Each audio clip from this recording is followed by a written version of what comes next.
All right, good morning, everyone. Good morning for me, but some good afternoon for everyone, or how I like to say it my in other podcast and show is a good morning, good evening, good day, good afternoon, because you never know where your audience is speaking. And I'm really excited to speak today on this online event, and I think this is fantastic that we have this like initiative to do have live event for 24 hours with awesome speakers line up. All right, so my name is Viktor Gamov. I work as a developer advocate at Confluent. Confluent is a company that builds a distribution of Apache Kafka. We call it Confluent Platform. And Confluent is very active in Apache Kafka community. We contribute a lot of the core Kafka and different tools around this. And the part of the things that I do at Confluent, I speak with developers. Sometimes I like to call myself the person who builds highly scalable and highly available hello world applications. And I like to talk to developers. I like to get the feedback. So I'm really excited to have this stage to send my message, and probably we'll start a conversation. So I'm really excited to hear all your questions today. Um, for your convenience, if you would like to contact me before or after or during this presentation, you can use my Twitter handle, which is conveniently placed on every slide down below, so you would know where we are, and use this hashtag Spring Live if you want to tag a particular event. Also, follow Confluent if you are in this Kafka and streaming platform TOPOLOGIES. Also, I would like to use this opportunity to say thanks to my colleagues, Gwen Shapiro and Matthias Sachs at Confluent, who helped to contribute to this talk and shared some of their ideas. As always, as a developer advocate, I'm blessed to work with the people who much smarter than me. So that's why I also learn and share their wisdom with the rest of the community. Okay, so the brief agenda for today's presentation. I would like to introduce you to Kafka Streams. What is that? Like why it is important and why I'm always exciting to talk about this. How we can scale. What's the foundation or the fundamentals of scaling Kafka Streams applications. I will briefly, for those of you who don't know Kubernetes, I will spend few minutes to bring you up to speed to the point where which components of Kubernetes are important for this particular talk. And we will talk a little bit about some of the recommendations and how to run stateful or stateless stream processing applications on Kubernetes. All right, so you can find the code for this presentation in a repository that we call demo scene. There's also like very big number of different examples, and one of the examples that I like to use in my presentation, and I build all my demo around this concept of streaming movie demo. Huge movie buff, love movies and love like all things around this, and I was thinking that to have demo that will allow me to demonstrate some of the real-time movie ratings processing. We're going to be seeing this demo later today if time permits, but hopefully there's going to be time for showing this presentation to show this demo. So Apache Kafka is a distributed event streaming platform that allows you to run and push the messages through this platform with, first of all, incredible amounts and incredible speeds. Apache Kafka used by large variety of modern startups and enterprises and all sorts of companies who doing data processing and who doing any type of data these days. And basically, today in 2020, it is pretty much every company that have something to do with data. They need to process data. They need to push data around. So they will use Kafka at some capacity. Kafka Streams is a library, a framework that comes with Apache Kafka.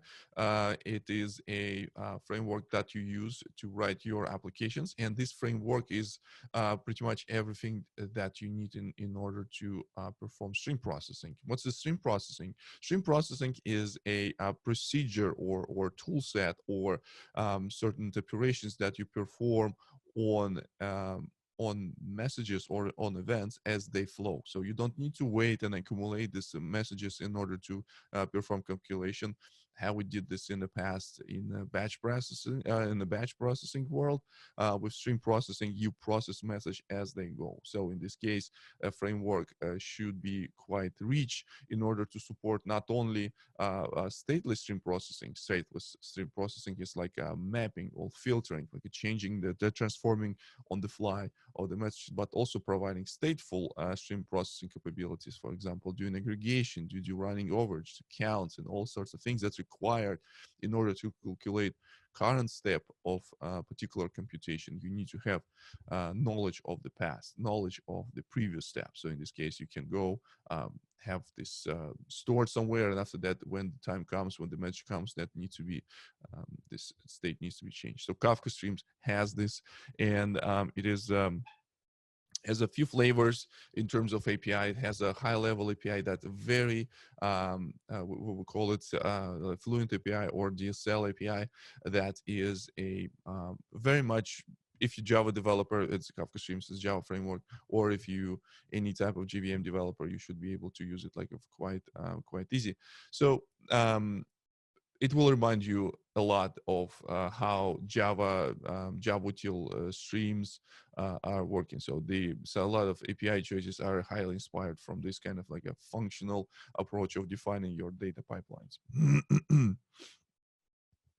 Now, Kafka Streams and in general applications that dealing with your data that comes into Kafka generally work with Kafka. So in order to work this, you don't need to have any external databases. You don't need to anything. So your application will use Kafka not only as a source of data, but also as a source as a storage to store some of the intermediate data. For example, information about.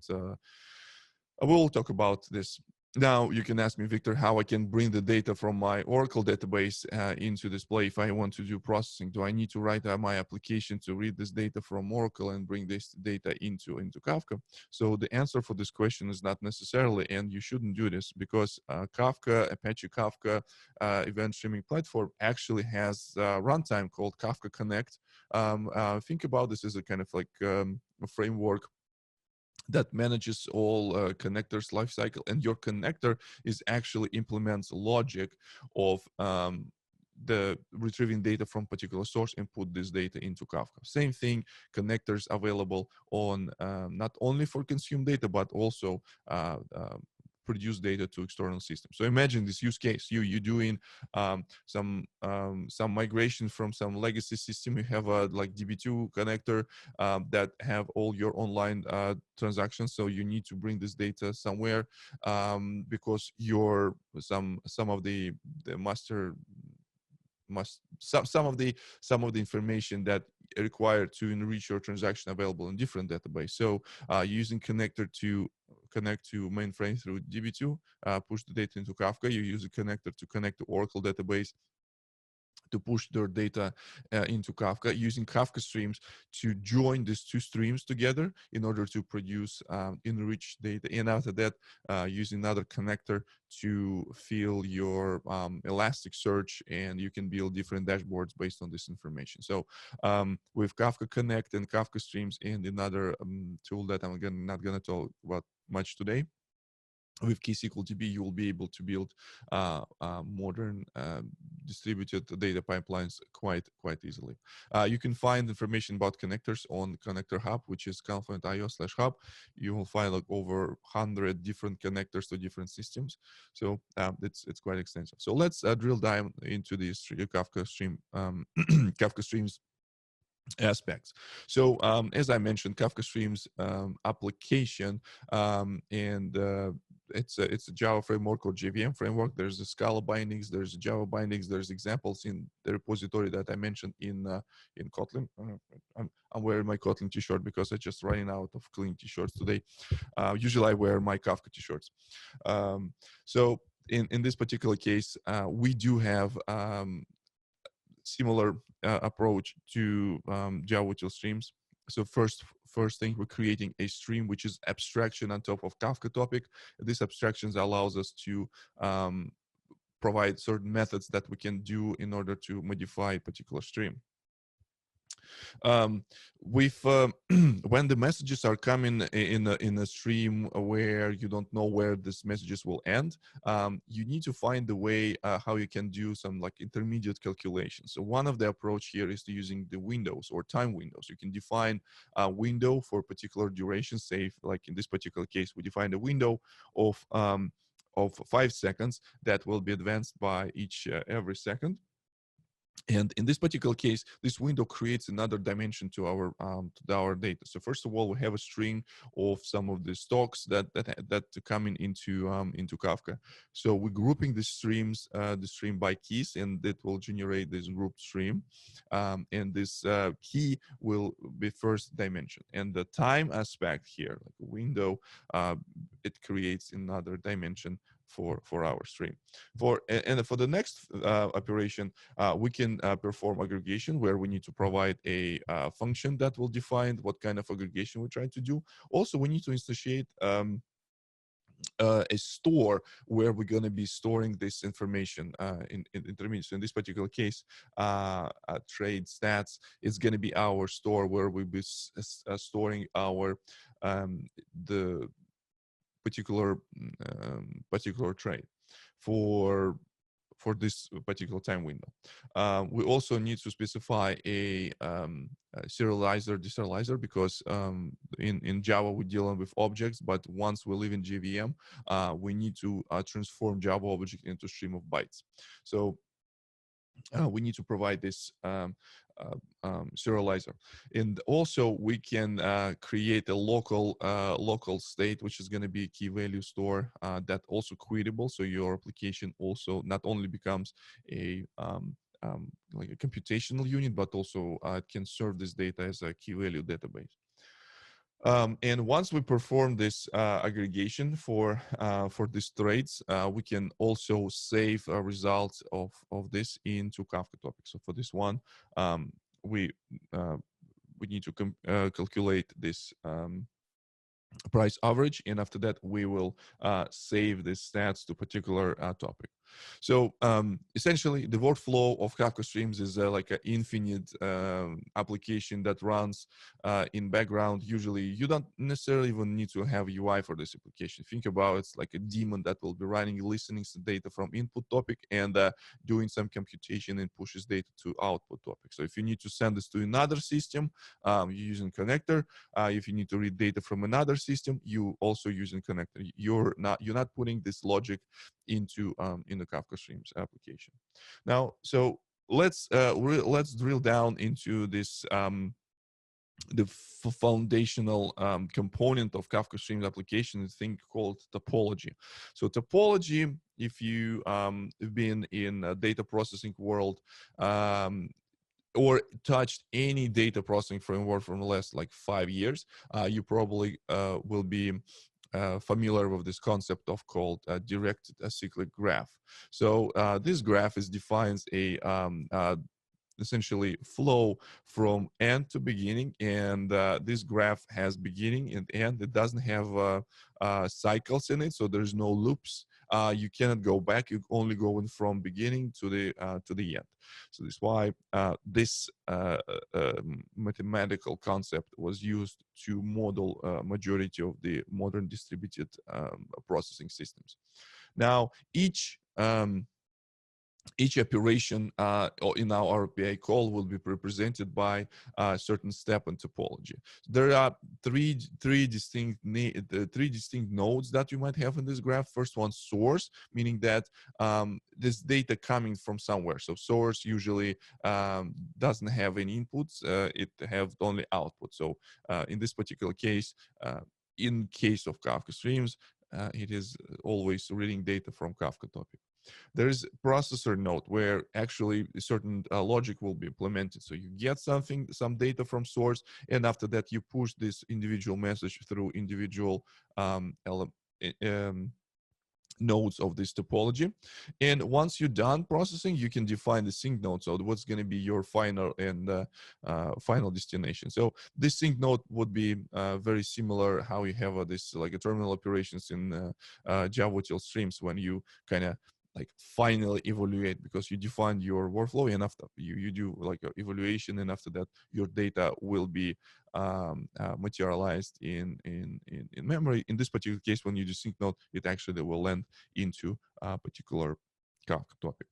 Now, from perspective of API and how it works, essentially this on the left side thing that I have this API calls like a stream, use the get group by ID, window by aggregate, and map values, and all these APIs will be translated in certain nodes.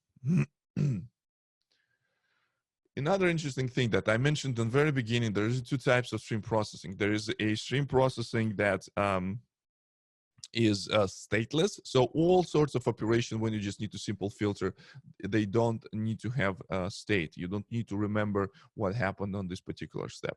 But once you start doing more or less complex real world application that will require you to do some sort of aggregations and will perform sort of like a grouping and all sorts of things, those operations require state to be stored somewhere. So Kafka Streams provides you the ways how you can use this. So that's why one of the processor nodes might be initiate state store that can be reused in the different nodes of this topology. So if you think here, if you see here in this particular example, when I am creating this group by key call, essentially it's not group by key and aggregate, we're creating the state store where we're storing this information for further processing. So how do we scale?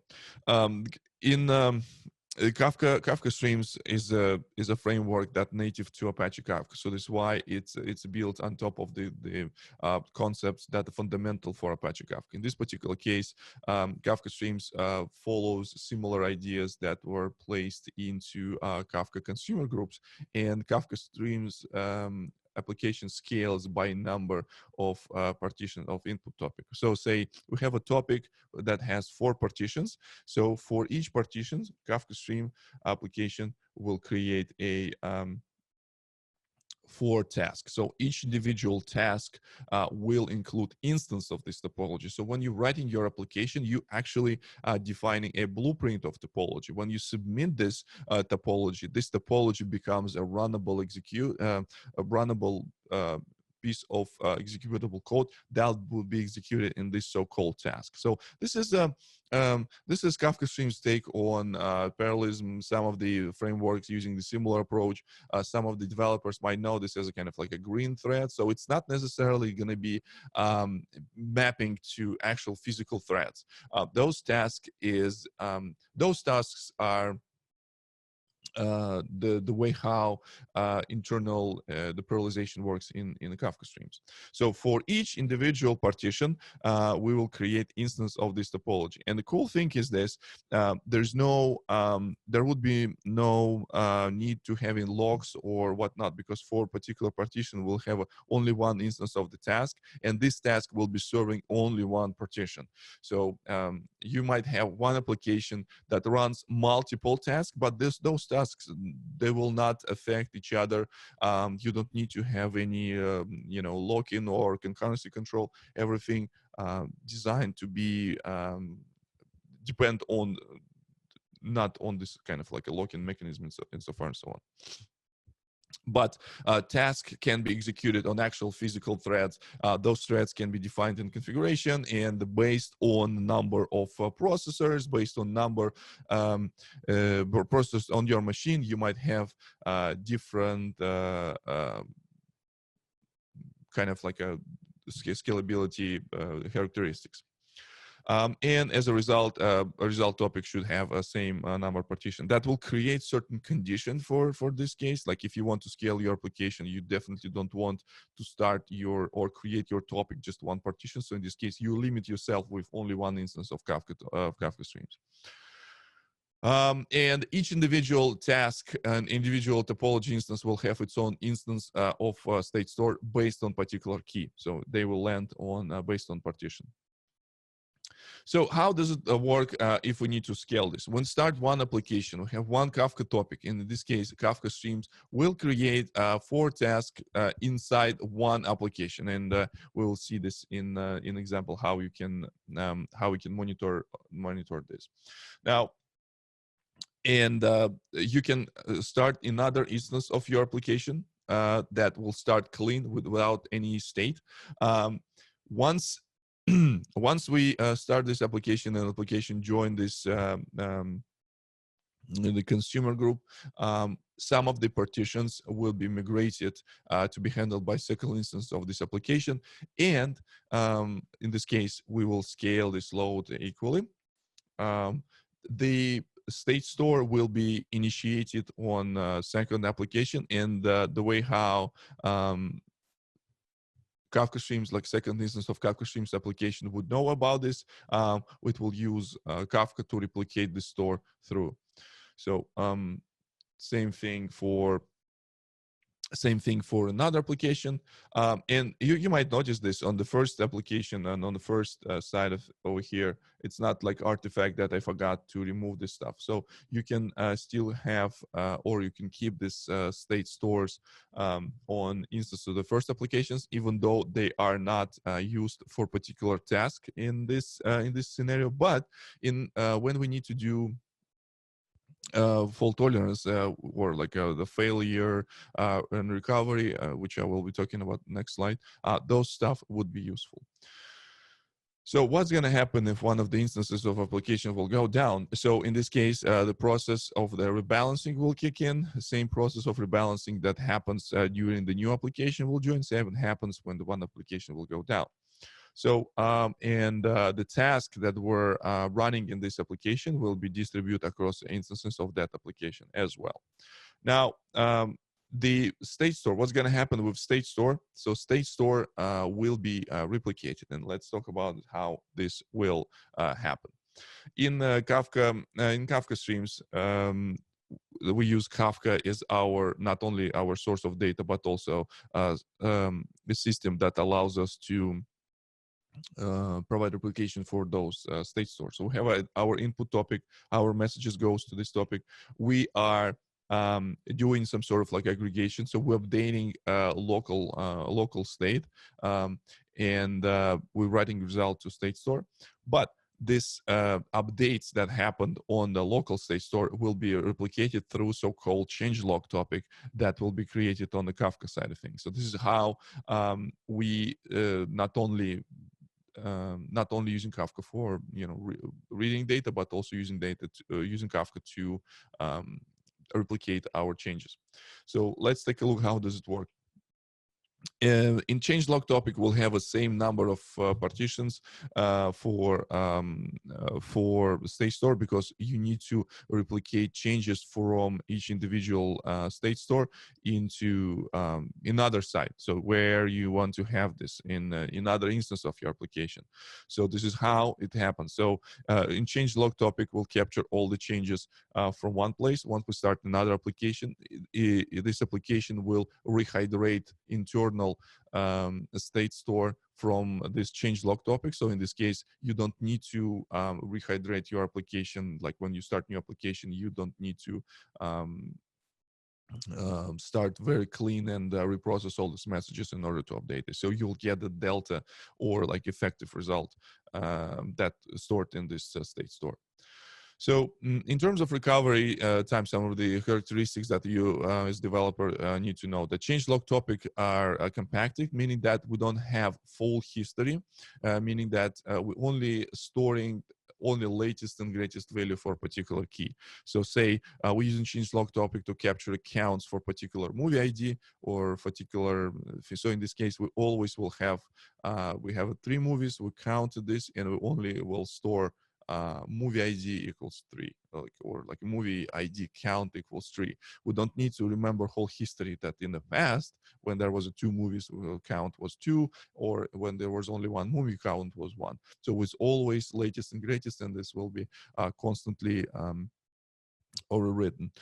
Now, the changelog topic also can be grew very fast, depend on your state store, and a larger state store implies longer recovery time, and you can feel this like naturally, that simply because this data needs to be replicated across multiple instances of this application. So and there are some configurations that you can configure on the Kafka topic in order to speed up all these kind of recoveries and make things a little bit faster. These changes that also can provide as a part of Kafka Streams configuration. So quickly about Kubernetes, super cool. If you're not using Kubernetes today, probably you're going to be using this one of the Kubernetes projects one way or another by the end of the 2020. It's just just a rule, like it's just a tool that everyone is adopting. It helps to increase developer productivity, developer velocity. So it's going to be awesome. A few concepts that we're going to be using in this presentation. So pod is a minimal unit of deployment. So we're going to be deploying our Kafka Streams application in the container that will contain, in a pod that will contain multiple containers, but in our case, it's just going to be one. If I wanted to do some of the, let's just say, like monitoring of my application, I can deploy another container that will have access to my Kafka Streams application, but I don't need to pollute a container of my Kafka Streams application with some of the monitoring capabilities. So concept of pod, again, you can have multiple containers inside the same pod. They share network, they share storage. So if these containers need to interact with each other, they don't need to go through the sophisticated routing. So when we're talking about state and in the Kafka Streams application, where by state, I mean it's actually requires some of the files on the file system in order to store it locally. In order to handle this in Kubernetes world, we're using persistent volumes, and persistent volumes is a piece of storage that allows us to allocate a certain amount of disk space for our application. Viktor, we have about 3 minutes. Yeah, four-ish minutes in my in my watch, if I. That'll be fine. Probably fine. Yeah. So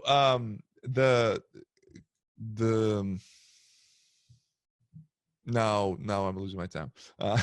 My application will be used this concept of stateful set if I need to deploy and make sure that particular disk will be stay for particular pod.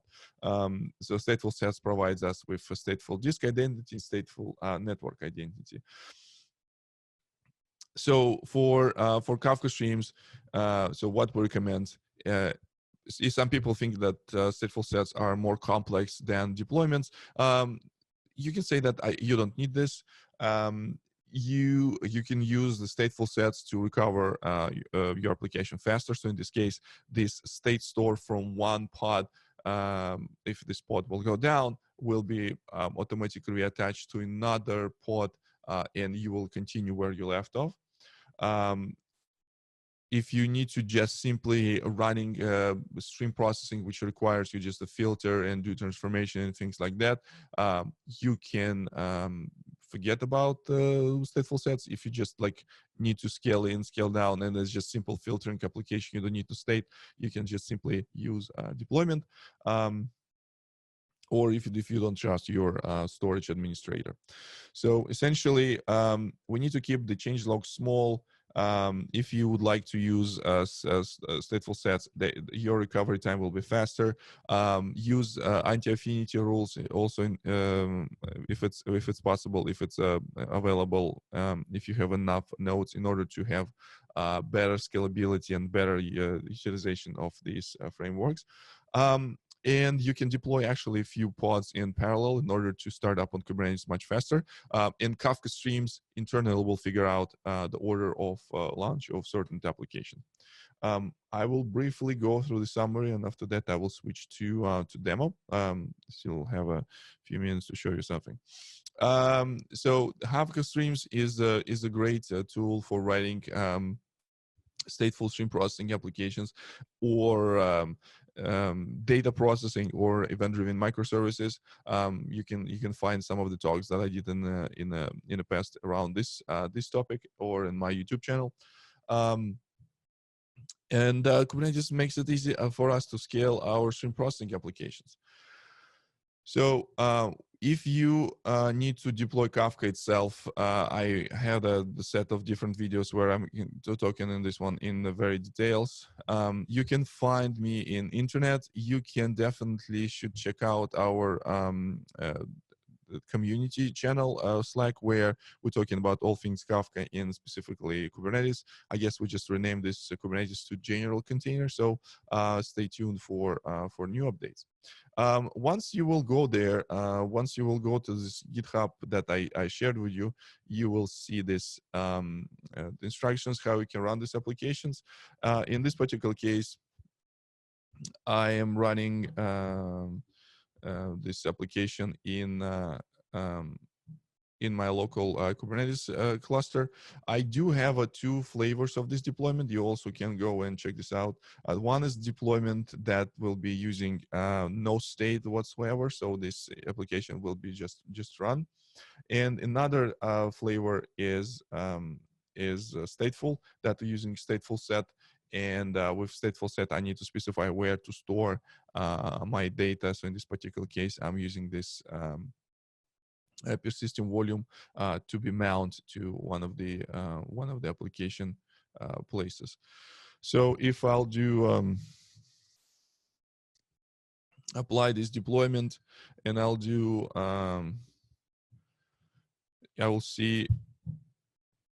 I'll see my few applications will be running, and if I will be starting generating some of the load to my application, I should be able to see results on other side. So this is where we will see some of the results. And I can, using this Kubernetes scale of deployment, I can go ahead and do K scale deployment. I can scale this up to 12. If you remember, I mentioned that number of partitions in the topic will define how many applications I can run. I created this topic in Kafka that has 12 partitions in this particular case. So, but yeah, so let's see how this will be running.